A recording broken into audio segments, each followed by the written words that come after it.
வணக்கம். எப்பவும் போல எல்லாரும் என்னோட சேர்ந்து இந்த இறை வணக்கத்தை கூறுங்க. வக்ரதுண்ட மகாகாய சூரிய கோடி சமப்பிரபக அவிக்னம் குருமே தேவ சர்வ காரியேஷு சர்வதா. தென்னாட்டுடைய சிவனை போற்றி, என் நாட்டவர்க்கும் இறைவா போற்றி. அன்பர்களே, நண்பர்களே, மற்றொரு புதிய வீடியோல உங்கள் அத்துணை பேரையும் சந்திப்பதில் மிக்க மகிழ்ச்சி கொள்கிறேன். இன்னைக்கு நம்ம பார்க்க போறது மிதுன ராசி. மிதுன ராசிக்கு பல ஸ்பெஷாலிட்டிஸ் உண்டு.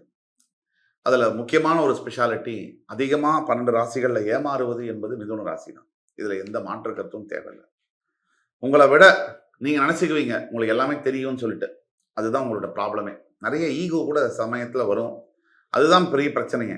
கொஞ்சம் கலட்டி வச்சிருங்க மனசுல இருக்கிற தேவையில்லாத எண்ணங்கள்லாம். அது ரொம்ப உங்களுக்கு உதவி பண்ணும் வாழ்க்கையில.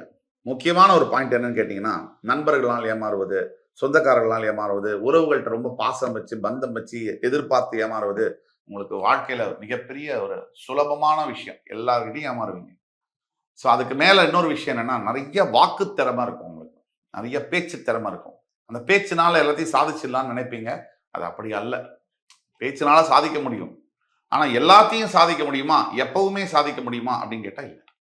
சில நேரங்கள்ல சில இடங்கள்ல நீங்க பேசக்கூடிய பேச்சுனால நமக்கு வெற்றி கிடைக்கும். பல நேரங்கள்ல நம்மளுடைய அமைதியே நமக்கு வெற்றியை தேடித்தரும். இந்த பாயிண்ட்டை மட்டும் மறந்துடாதீங்க.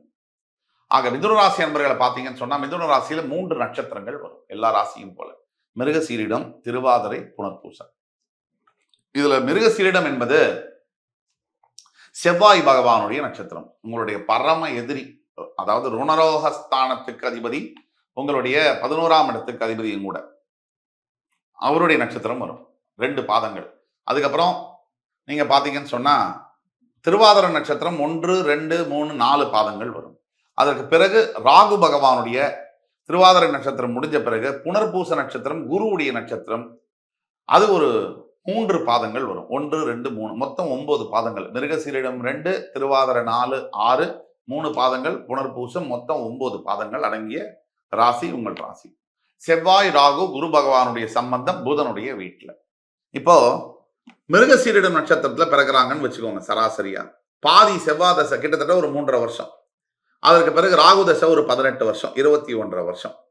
அதற்கு பிறகு குரு தசை ஒரு 3 வருஷம் எடுத்தீங்கன்னா, 3 பாதம் எடுத்தீங்கன்னா 12 வருஷம். அதுல 6 வருஷமா இருக்கலாம், 12 வருஷமா இருக்கலாம், எது வேணா இருக்கலாம்.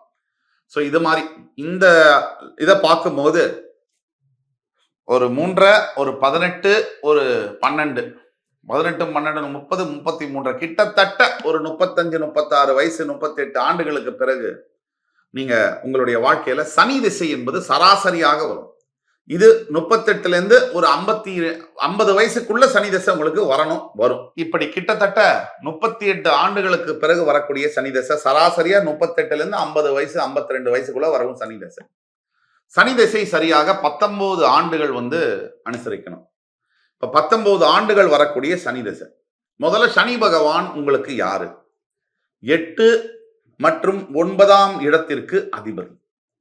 8 என்பது அஷ்டமஸ்தானம், 9 என்பது பாக்யஸ்தானம். இது 2த்துக்குமே உங்களுக்கு சனி பகவான் தான் அதிபதி. உங்களுடைய பூர்வ புண்ணியஸ்தானம் அப்படின்னு சொல்லக்கூடிய துலாம் ராசியில இந்த சனி பகவான் உச்சம் பெறுவார். இதுதான் எடுத்துக்க வேண்டிய பாயிண்ட். மிதுன ராசி மிதுன லக்னத்திற்கு சனி பகவானை பொறுத்த வரைக்கும் கிளியரா கிளாரிஃபை பண்றேன். அவர் உங்களுக்கு ஒரு ராஜ யோகாதிபதி. மிதுன ராசி மிதுன லக்னத்துக்கு சனி பகவான் செய்யக்கூடிய பலன்கள் 180% நல்ல பலன்களாகவே இருக்கும். என்ன சார் சொல்றீங்க? அஷ்டம சனியினால நாங்க பட்ட அவஸ்தை 2.5 வருஷம் எங்களுக்கு தானே சார் தெரியும். கரெக்ட் தான். நான் பல தொலைக்காட்சியில கூட சொல்லியிருக்கேன். அஷ்டம சனி முடிஞ்சு டிசம்பர் 22ஆம் தேதி சனி பகவான் கும்பராசிக்கு, அதாவது வாக்கிய பஞ்சாங்கப்படி வந்ததுலேருந்தே மிதுன ராசிக்கு இந்த வருஷம் யாருக்கு டாப்பா இருக்கும்னு கேட்ட போது நான் சொல்லியிருக்கேன், ஜி தொலைக்காட்சியிலேயே நம்பர் 1 மிதுன ராசி தானே. அதுதான் உண்மை. இப்போ சராசரியா கோச்சார ரீதியா சனி பகவான் 7.5 சனி அஷ்டம சனியில வரும்போது ஒருத்தரை பரட்டி எடுப்பாரு. அதுல டவுட்டே வேண்டியதில்லை. அது எந்த ராசிக்காரரா இருந்தாலும் சரி, அவருக்கு வேணுங்கிறவங்க வேண்டாதவங்க யாராக இருந்தாலும் சனி பகவான் அவங்கள வச்சு செய்வார். அது ஏன்னா கோச்சார ரீதியாக வரக்கூடிய சனி பகவான் கர்ம காரகனாக வருவார். காலபுருஷனுடைய 10ஆம் இடத்துக்கு அதிபதி கர்ம காரகனாக வருவார். ஆனா ஜனன ஜாதகத்துல வரக்கூடிய சனி பகவான் ராசி யாரு, லக்னம் யாரு, இவர் நல்லவரா கெட்டவரான்னு பார்த்து வருவார். கோச்சார ரீதியாக வரக்கூடிய சனி பகவான் யாரையும் பார்க்க மாட்டாரு. ஒரு கூட்டமா இருக்கிற இடத்துல போலீஸ்காரர் லத்தியால் அடிக்கிறார்ல, அது நல்லவன் கெட்டவன் இருப்பான், அதெல்லாம் பார்க்காத அந்த போலீஸ்கார மாதிரி வருவார். அதே சமயத்துல ஜனன ஜாதகத்துல வரும்போது சாதாரணமா உங்களை கூப்பிட்டு பேசி நீங்க நல்லவரா கெட்டவரா இன்வெஸ்டிகேட் பண்ணக்கூடிய ஆளா வருவார். இதுதான் விஷயம். ஆக அவருக்கு வேண்டப்பட்ட, அதாவது சனி பகவான் உங்களுக்கு மிக மிகவும் நட்பு கிரகம். அப்படிப்பட்ட அமைப்புல உங்களுக்கு சனி திசை என்பது ஓரளவிற்கு உங்கள் சனி பகவான் ஏதோ ஒரு இடத்துல வக்ரகதி அடைஞ்சு, ஏதோ மேஷராசியில உங்களுக்கு நீச்சம் பெற்றிருந்தாலும் கூட, வக்ரகதி ஏதோ ஒரு இடத்துல அடைஞ்சிருந்தாலும் கூட, எஸ்பெஷலி உங்களுக்கு கன்னி ராசியில சனி பகவான் இருக்கும் பொழுதோ, கன்னி ராசியில் உங்கள் பிறப்பு ஜாதகத்தில் வக்ரகதி பெறும் பொழுதோ, அந்த சனி திசையானது உங்களுக்கு உங்கள் வாழ்க்கையில நீங்க பிச்சைக்காரர் அப்படிங்கிற நிலைமையிலிருந்து பெருமாளாக மாறக்கூடிய அளவிற்கு உங்களை உயர்த்தியே தீருவார். சனி பகவானை போல கொடுப்பவர் எவரும் இல்லை. சனி கொடுப்பார், எவர் தடுப்பார் என்ற அடிப்படையில மிதுன லக்ன மிதுன ராசி நேயர்களுக்கு சனி பகவானுடைய திசையானது உங்களுடைய வாழ்க்கையில இப்ப நீங்க 35ல இருந்து ஒரு 55 56 வயசுக்குள்ள இருக்கீங்கன்னு சொன்னா, சனி திசை நடக்குதுன்னு சொன்னா உங்களை வெல்ல யாராலும் முடியாது. ப்ரொவைடட் சில பேராமீட்டர்ஸ் இருக்கு. உங்களுடைய சனி பகவான் எங்க இருக்காரு, அவர் வக்ரகதி அடைஞ்சிருக்காரா, நீச்சமாயிருக்காரா, நீச்சமோ வக்ரமோ அடைஞ்சிருந்தா நல்ல பலனை கொடுப்பார். அது மட்டுமே வா இல்ல, நட்சத்திர பாதம் பார்க்கணும். நட்சத்திர பாதம் எந்த பாதத்தில் இருக்கிறார், சுப கிரகங்களுடைய தொடர்பு அவருக்கு இருக்கா இல்லையாங்கிறதெல்லாம் பார்த்து உங்களுடைய சுய ஜாதகத்துல உங்களுக்கு ஏதேனும் சந்தேகம் இருக்குமானால் நீங்க பேமெண்ட் கட்டி எங்கள்கிட்ட ஆன்லைன் கன்சல்டேஷன் மட்டும்தான் பார்க்க முடியும். நீங்க கீழே கொடுக்கப்பட்ட நம்பர்ல வாட்ஸ்அப்ல தொடர்பு கொண்டு பேமெண்ட் பே பண்ணிட்டு எங்கள்கிட்ட வந்தீங்கன்னு சொன்னா ஆன்லைன்ல கன்சல்டேஷன் பண்ணி உங்கள் சுய ஜாதகத்தை பார்த்து துல்லியமாக உங்களுக்கு சொல்ல முடியும். அது மட்டும் இல்ல, உங்களுக்கு இந்த வீடியோ பிடிச்சதுன்னு சொன்னா ஃப்ரெண்ட்ஸ், ஃபேமிலிஸ் அண்ட் ரிலேட்டிவ்ஸ்க்கு ஃபார்வர்ட் பண்ணுங்க. ஏன்னா எங்கேயோ இருக்கக்கூடிய ஒருத்தருக்கு இந்த வீடியோவை பார்க்கறதுனால அவர்களுடைய வாழ்க்கையில மிகப்பெரிய மாற்றங்கள் கண்டிப்பாக வரும். ஆக இந்த வீடியோவை நீங்க ஃபார்வர்ட் பண்ணுங்க. கண்டிப்பாக மிதுன ராசி அன்பர்களுக்கு அசைக்க முடியாத வெற்றியை தரக்கூடிய ஒரே கிரகம் சனி பகவான். அடுத்தபடியாக இன்றைக்கு உள்ள கிரக சூழ்நிலையை பார்த்தோம்னா, சனி பகவான் உங்களுடைய பாக்கியத்திலேயே ஆட்சி பெற்று மூல திரிகோண ஸ்தானத்துல உங்களோட பாக்கியாதிபதி தன்னுடைய பாக்கியஸ்தானத்துல ஆட்சி பெற்று இருக்கிறதுங்கிறது பெரிய யோகம். குறிப்பா மிதுன ராசி மிதுன லக்ன நண்பர்களுக்கு ரியல் எஸ்டேட் துறை, அரசியல் துறை, organic products, wholesale dealership, metals சம்பந்தப்பட்ட வியாபாரங்கள், நீச்ச தொழில்கள், வியாபாரிகள், அதே மாதிரி ஒரு ஹோட்டல் பிசினஸ், இதெல்லாம் செய்யக்கூடிய அத்துணை மிதுன லக்ன மிதுன ராசி அன்பர்களுக்கும் நல்ல காலம். 23 டிசம்பர் 2023 பிறந்தாச்சு. இது உங்களுக்கு எவ்வளவு அளவுக்கு வேலை செய்யும், இல்ல வேலை செய்யுமா, செய்யவே செய்யாதா, செஞ்சால் எந்த அளவுக்கு வேலை செய்யுங்கிறது உங்களோட பிறப்பு ஜாதகத்தை பொறுத்தது. இதுதான் பிறப்பு ஜாதகம் என்பது கார் மாதிரி, இப்ப இருக்கக்கூடிய பிளானட் பொசிஷன் என்பது பெட்ரோல் மாதிரி. ரெண்டும் சேர்ந்தா தான் வண்டி ஓடும்.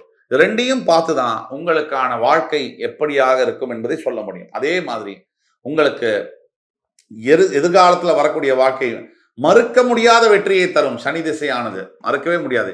இன்னைக்கு பாக்கியஸ்தானத்தில் இருக்கக்கூடிய சனி பகவான், 10ஆம் இடத்தில் இருக்கக்கூடிய ராகு, உங்களுடைய 11ஆம் இடத்தில் இருக்கக்கூடிய குரு பகவான் உங்களுடைய 12ஆம் வீட்டுக்கு மாறப்போகிறார். மிதுன லக்னம் மிதுன ராசியை பொறுத்த வரைக்கும் குரு பகவான் என்பவர் கெட்டு போகணும். உங்களுக்கு அவர் கெட்டவர். கெட்டவன் கெட்டிடில் கிட்டிடும் ராஜயோகம். இதுதான் உங்களுக்கு அப்ளிகபிள். உங்களுடைய 7ஆம் அதிபதி மாரக பாதக ஸ்தானாதிபதி அவர். ஏன்னா உபய ராசிகளுக்கு 7ஆம் இடம் என்பது மாரகம் மற்றும் பாதகஸ்தானம் ஆகும். அப்படி வரும்பொழுது உங்களுக்கு குரு பகவான் தவறி கூட உங்களுக்கு நல்லதை பண்ண முடியாது அவரால். நீங்க ஊருக்கெல்லாம் குரு குரு குருன்னு சொல்றாங்களே, நமக்கு ஏன் குருன்னா, அந்த குரு தசை உங்களுக்கு வந்ததுன்னா ஒரு அளவுக்கு உங்களுக்கு ஒன்றும் இல்லாத பண்ணிடும். அந்த அளவுக்கு குரு தசை உங்களை ப்ராப்ளமேட்டிக்கான தசை. இதை நீங்க நினைவுல வச்சுக்கணும்.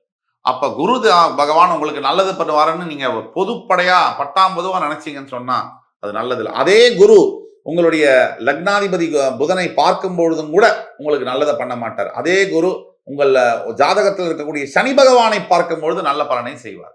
இதுல இவ்வளவு சூட்சமும் இருக்கு.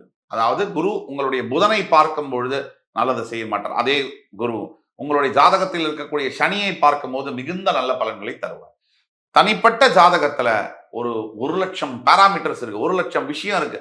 அதை ஒழுங்கா பார்த்து ஒரு ஜாதகத்துல ஒரு கிரகம் லக்னத்திலிருந்து எத்தனாவது பாவத்தில் இருக்கு, ராசியிலிருந்து எத்தனாவது பாவத்தில் இருக்கு, அந்த பாவத்தின் ஸ்தானம் கொடுத்த அதிபதியுடைய பலன் என்ன, அந்த கிரகம் நட்சத்திர பாதம் எந்த நட்சத்திர பாதத்தில் இருக்கு, அந்த பாத சாராதிபதியுடைய வலு என்ன, இதெல்லாம் வச்சு எந்த சுப கிரகங்கள் அசுப கிரகங்களுடைய பார்வை இருக்கு, நவாம்சம் மற்றும் பாவங்களில் அந்த கிரகத்துடைய நிலைமை என்ன, டிகிரிஸ் எந்த டிகிரிஸ்ல இருக்கு, ஆட்சி உச்ச வக்ர நீச்சமா இருக்கா, இது அத்தனையும் வச்சுதான் ஒரு சின்ன பலனை சொல்ல முடியும்.